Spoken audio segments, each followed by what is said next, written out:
السلام عليكم ورحمة الله. كيف الحال؟ طيب؟ الحمد لله. شرم അല്ലേ? ഇന്ന് രാവിലെ നേരം വെളുത്തിട്ട് ഖുർആനൊക്കെ ഓതിയിട്ടുണ്ടോ?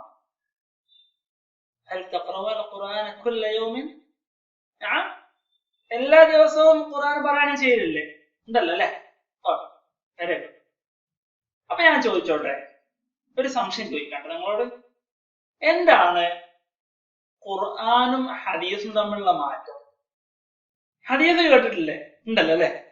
എന്താണ് ഖുർആനിലെ ആയത്തുകളും ഹദീസും തമ്മിലുള്ള മാറ്റത്തിന്റെ വ്യത്യാസം? രണ്ടും ഒരുപോലെയല്ലേ? ആണോ? അല്ലേ? Okay, very good. ഒരുപോലെ അല്ലേ? ഓക്കെ, എന്താ വ്യത്യാസം അപ്പോ? രണ്ട് വ്യത്യാസമാണല്ലോ. Very good. പൊട്ടച്ചറപ്പ്, നിങ്ങൾ വളരെ ഉഷാറാണ്. ഖുർആൻ എന്ന് പറഞ്ഞത് അള്ളാന്റെ കലാമാണ് അല്ലെ? അള്ളാഹു മുഹമ്മദ് നബിയിലൂടെ ജനങ്ങൾക്ക് ഇറക്കി കൊടുത്തിട്ടുള്ള അള്ളാഹുവിന്റെ കലാമാണ് ഖുർആൻ അല്ലെ? ഓക്കെ, അള്ളാഹുവിന്റെ വാക്കുകളാണ് ഖുർആൻ. ശരി. ഹദീസ് എന്ന് പറഞ്ഞാലോ? ഹദീസ് എന്ന് പറഞ്ഞാൽ റസൂലുള്ള പറഞ്ഞത്, റസൂലുള്ള ചെയ്തത് കാര്യങ്ങളൊക്കെയാണ് അല്ലെ? ഓക്കെ, ഇന്ന് നമുക്ക് ഒരു ഹദീസും ഒരു ഖുർആൻ വചനവുമാണ് നമുക്ക് ഇൻഷാല്ലാഹ് പഠിക്കാനുള്ളത്. നമ്മൾ ഇതുവരെ പഠിച്ച എന്തിനെ കുറിച്ചായിരുന്നു? ദർസ്ന ഫി ദുറൂസി സാബിഖ അനിൽ വാലിദൈനി വ ഹുബ്ബിഹിമ ലിൽ ഔലാദ്. മാതാപിതാക്കളെ കുറിച്ചും മക്കളോട് അവർക്കുള്ള സ്നേഹത്തെ കുറിച്ചാണ് നമ്മൾ ഇതുവരെ കഴിഞ്ഞ പാഠങ്ങളിലൊക്കെ പഠിച്ചിട്ടുള്ളത് അല്ലെ? ശരി. അവിടെ ഹദീസ് കൊടുത്തിട്ടുണ്ട്, നമുക്ക് വായിച്ചു നോക്കാം. ഹദീസ് വായിച്ചു നോക്കാം അല്ലെ? عن أبي هريرة رضي الله عنه قال جاء رجل إلى النبي صلى الله عليه وسلم فقال يا رسول الله من أحق الناس بحسن صحابتي؟ قال أمك. قال ثم من؟ قال أمك. قال ثم من؟ قال أمك. قال ثم من؟ قال أبوك. നമ്മളൊന്ന് വായിച്ചു നോക്കാം. ഹദീസ് വീഡിയോ ഒന്ന് പോസ് ചെയ്തിട്ട് ഒന്ന് വായിച്ചു നോക്കൂ കേട്ടോ. വായിച്ചു നോക്കിയാലേ അല്ലെ? നമ്മള് പലപ്പോഴായിട്ട് കേട്ടിട്ടുള്ള ഹദീസാണല്ലേ? നബി വചനമാണ്. നബി വചനം, ഈ നബി വചനം നമ്മളൊക്കെ പലരും കേട്ടിട്ടുണ്ടാവും. നമുക്ക് നോക്കാം എന്താ. عن أبي هريرة رضي الله عنه قال. അതെന്താ എല്ലാ ഹദീസിന്റെ മുമ്പിൽ അങ്ങനെ സംഗതി ഉണ്ടോ? അൻ എന്ന് പറഞ്ഞ ഒരാളുടെ പേരുണ്ടോ? എന്താന്നറിയോ? പറഞ്ഞ ആളോ? അല്ല, പറഞ്ഞ ആള് നബി അല്ലേ? നോക്കൂ, നബി റസൂലുള്ളാഹി സ്വല്ലല്ലാഹു അലൈഹി വസല്ലം ഒരുപാട് വർഷങ്ങൾക്ക് മുമ്പ് കഴിഞ്ഞു പോയ ആളല്ലേ? അപ്പൊ റസൂലുള്ള പറഞ്ഞ കാര്യം നമ്മളെങ്ങനെ കേൾക്കുക? നമ്മൾ കേട്ടിട്ടുണ്ടോ? ഇല്ലല്ലോ. അപ്പൊ നമ്മൾക്ക് എങ്ങനെ കിട്ടുക? അപ്പൊ നോക്കൂ, നമ്മളെ നാട്ടില് കുറച്ച് ദൂരെയായിട്ട് സംഭവം നടന്നു. അത് നമ്മളെങ്ങനെ അറിയാം? ഒന്നുകിൽ അത് വാർത്തയിൽ വരണം അല്ലേ? അല്ലെങ്കിൽ വാർത്തയിൽ നിന്ന് വന്നിട്ടില്ലെങ്കിലോ എങ്ങനെ അറിയാം? നമ്മളോട് ആരെങ്കിലും പറഞ്ഞത് കേട്ട് നമ്മൾ അറിയില്ലേ? അങ്ങനെയല്ല അറിയാം. ഇപ്പൊ നോക്കൂ, നമ്മൾ ഒരു ദിവസം സ്കൂളിൽ ലീവായി ഇരിക്കാം. നമ്മളൊരു ദിവസം സ്കൂളിൽ ലീവായി. അപ്പൊ അന്ന് നടന്ന സംഭവങ്ങളൊക്കെ നമ്മളെങ്ങനെ അറിയാം? നമ്മുടെ കൂട്ടുകാർ നമ്മളോട് പറഞ്ഞു തരും അല്ലെ? അങ്ങനെ പറഞ്ഞു തരും. അതുപോലെ റസൂലുള്ളാഹി സ്വല്ലല്ലാഹു അലൈഹി വസല്ലം ചെയ്ത കാര്യങ്ങളൊക്കെ അന്ന് അത് കണ്ട സ്വഹാബികള് അടുത്ത തലമുറക്ക് പറഞ്ഞു കൊടുത്തു. അവര് അടുത്ത തലമുറക്ക് പറഞ്ഞു കൊടുത്തു. അവര് അടുത്ത തലമുറക്ക് അങ്ങനെ കൈമാറിയാണ് നമ്മളെ അടുത്ത് എത്തുന്നത് അല്ലേ? അങ്ങനെയാണ് നമ്മൾ കേൾക്കുന്നത്. അപ്പോ ഇവിടെ അൻ അബീ ഹുറൈറ റളിയല്ലാഹു അൻഹു എന്ന് പറഞ്ഞത്, അബീ ഹുറൈറ ഒരു സ്വഹാബിയുടെ പേരാണ്. സ്വഹാബി എന്ന് പറഞ്ഞാൽ ആരാണ്? റസൂലുള്ളാഹിന്റെ കൂടെ ജീവിച്ച ആളുകൾ അല്ലേ? അപ്പൊ റസൂലുള്ളാഹിന്റെ കൂടെ ജീവിച്ച സ്വഹാബിയാണ് അബീ ഹുറൈറ. അപ്പൊ അബീ ഹുറൈറ റളിയല്ലാഹു അൻഹു റസൂല് പറഞ്ഞതായിട്ട് നമുക്ക് റിപ്പോർട്ട് ചെയ്തു തരാണ്. നമുക്ക് ആ സംഭവം നമുക്ക് ഉദ്ധരിച്ചു തരാണ്. അങ്ങനെ പറയുന്ന ആളുകൾ നമ്മൾ റിപ്പോർട്ടർമാരെന്ന് പറയുന്നത്. നമ്മൾ അത്ര വിശാലമായിട്ട് പോകേണ്ട ആവശ്യമില്ല. ഓക്കെ, അപ്പോ അബീ ഹുറൈറ റളിയല്ലാഹു അൻഹു ആണ് ഈ ഹദീസ് റിപ്പോർട്ട് ചെയ്യുന്നത്. എന്താണ് സംഭവം നോക്കൂ. ജാഅ റജുലുൻ ഇലൻ നബി സ്വല്ലല്ലാഹു അലൈഹി വസല്ലം. നമുക്കറിയുന്ന വാക്കാണല്ലേ. ജാഅ മഅന അതാ റജുലുൻ ഇലൻ നബി സ്വല്ലല്ലാഹു അലൈഹി വസല്ലം. ഒരാള് റസൂലിന്റെ നബിയുടെ അടുത്തേക്ക് വന്നു. എന്നിട്ടോ വഖാല, فقال يا رسول الله رسوله من أحق الناس بحسن صحابتي من أحق الناس بحسن صحابتي من ആരാണ് അഹഖ് അഹഖ് എന്ന് പറഞ്ഞാൽ ഏറ്റവും അർഹനായിട്ടുള്ള ആൾ ആരാണ്? അന്നാസി ജനങ്ങളുടെ കൂട്ടത്തിൽ ഏറ്റവും അർഹനായിട്ടുള്ള ആൾ. എന്തിന്? ബിഹുസ്നി സ്വഹാബത്തി.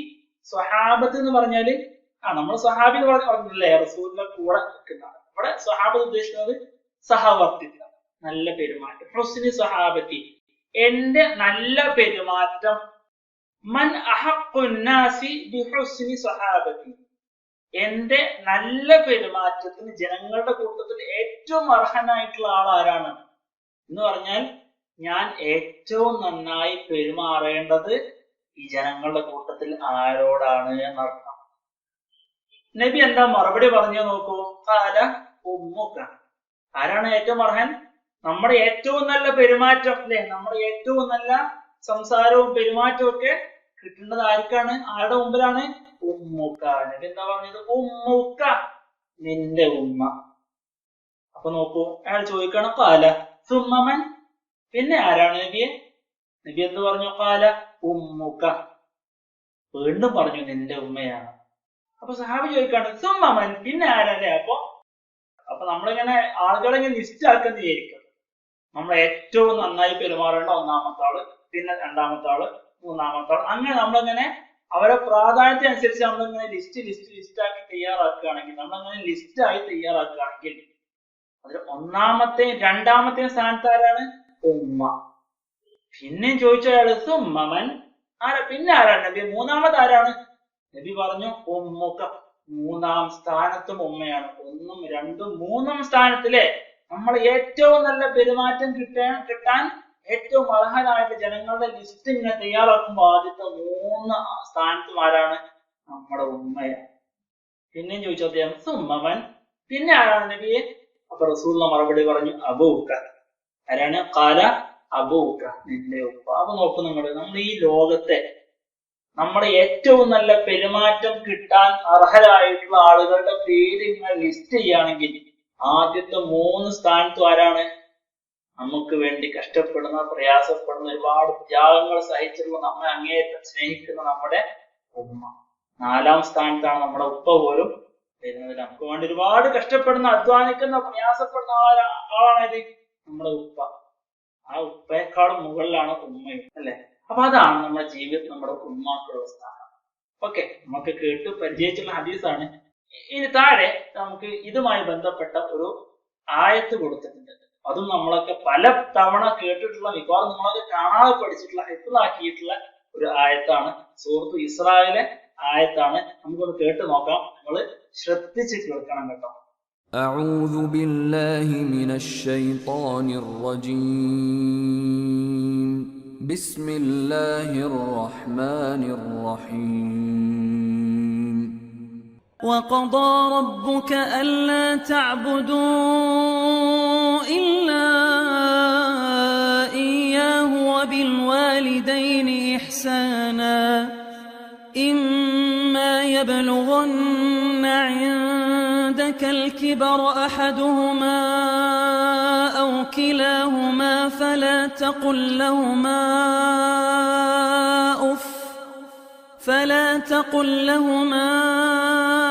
أف ولا تنهرهما وقل لهما قولا كريما واخفض لهما جناح الذل من الرحمة وقل رب ارحمهما كما ربياني صغيرا.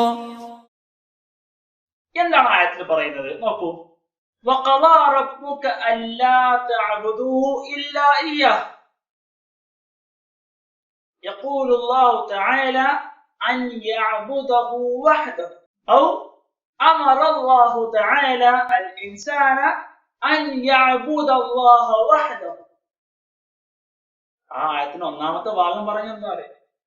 وقضى ربك, നിന്റെ റബ്ബ് നിന്നോട് വിധിച്ചിരിക്കുന്നു, അല്ലാ തഅബുദൂ, നിങ്ങൾ ആരാധിക്കരുത്, ഇല്ല ഇല്ലാ ഇയ്യാഹു അവനെ മാത്രമല്ലാതെ. അപ്പോ അമറല്ലാഹു അൻ യഅ്ബുദഹു വഹ്ദഹു, അല്ലാഹു അവനെ മാത്രം ആരാധിക്കണമെന്ന് മനുഷ്യരോട് കൽപ്പിച്ചു. അതോടൊപ്പം പറഞ്ഞു നോക്കൂ, അതുപോലെ പ്രധാനപ്പെട്ട സംഗതിയാണ്. അതുകൊണ്ടാണ് തൊട്ട് ശേഷം പറഞ്ഞത് വബിൽ വാലിദൈനി ഇഹ്സാന. അതോടൊപ്പം തന്നെ നമ്മുടെ മാതാപിതാക്കൾക്ക് നന്മ ചെയ്യണമെന്ന്. അപ്പൊ നോക്കൂ, നമ്മള് ദൈവാരാധന, ദൈവത്തോടുള്ള അള്ളാഹുവിനോട് മാത്രമുള്ള ആരാധന ഏറ്റവും പ്രധാനപ്പെട്ടതാണ്. അതിനോടൊപ്പം തന്നെ പറഞ്ഞ കാര്യമാണ് മാതാപിതാക്കളോടുള്ള നന്മയും. അത്രയും പ്രധാനമുള്ളതുകൊണ്ടാണ് അതിന്റെ കൂടെ തന്നെ പറഞ്ഞതില്ലേ. ഇമ്മാ യബ്ലുഗന്ന ഇൻദകൽ കിബറ അഹദുഹുമാ ഔ കിലാഹുമാ, അവർ രണ്ടുപേരും അല്ലെങ്കിൽ അവർ ഒരാൾ, പ്രായമായിരിക്കെ അവര് രണ്ടുപേരും അല്ലെങ്കിൽ രണ്ടിൽ ഒരാൾ, ഒരാൾ അല്ലെങ്കിൽ രണ്ടുപേരും നമ്മുടെ അടുത്ത് വന്നാൽ ഫലാ തഖുൽ ലഹുമാ ഉഫ്ഫിൻ, അവരോട് ശേ എന്നൊരു മോശമായ ഒരു വാക്ക് പോലും പറയാൻ പാടില്ല. നമ്മുടെ ചെറുപ്പത്തിൽ ഒരുപാട് പ്രയാസങ്ങൾ സഹിച്ചുകൊണ്ട് നമ്മെ പോറ്റി വളർത്തി വലുതാക്കി നമുക്ക് വേണ്ട എല്ലാ സൗകര്യങ്ങളും ചെയ്ത് നമ്മളെ ഈ കോലത്തിൽ വളർത്തി വലുതാക്കി തന്ന നമ്മുടെ ഉമ്മ, നമ്മുടെ ഉപ്പ, അവർക്ക് പ്രായമായി വരുമ്പോ അവർക്ക് നമ്മൾ വലുതായിട്ടുണ്ടാവില്ലേ, അവർ നമ്മുടെ അടുത്ത് നമ്മുടെ സഹായം പ്രതീക്ഷിച്ച് വരുമ്പോ നമ്മൾ അവരോട് ശേ എന്ന ഒരു ചെറിയ നിസ്സാരമായ ഒരു വാക്ക് അങ്ങനെ പോലും പറയാൻ പാടില്ല എന്ന് പറഞ്ഞാൽ അവരോട് അപമര്യാദയായി മോശമായിട്ട് അവരെ വിഷമിപ്പിക്കുന്ന തരത്തിൽ നമ്മൾ പെരുമാറാൻ പാടില്ല. വലാ തൻഹർഹുമ, അവരോട് നമ്മൾ ദേഷ്യം പിടിക്കാൻ പാടില്ല. അവരോട് നിങ്ങൾ ദേഷ്യം പിടിക്കരുത്, കയർക്കരുത്. എന്ത് ചെയ്യണം, പിന്നെ എങ്ങനെ പെരുമാറണം? വഖുൽ ലഹുമാ ഖൗലൻ കരീമ, അവരോട് മാന്യമായ രൂപത്തിൽ സംസാരിക്കണം. അല്ലെ, ഒരുപാട് കഷ്ടപ്പാടും പ്രയാസങ്ങളും നമുക്ക് വേണ്ടി അനുഭവിച്ചുള്ള നമ്മുടെ മാതാപിതാക്കളോട് നമ്മൾ ദേഷ്യപ്പെടരുത്, കയർക്കരുത്. അവരോട് നമ്മൾ ഛേ എന്ന ഒരു മോശമായ ഒരു വാക്ക് പോലും നമ്മൾ പറയരുത്.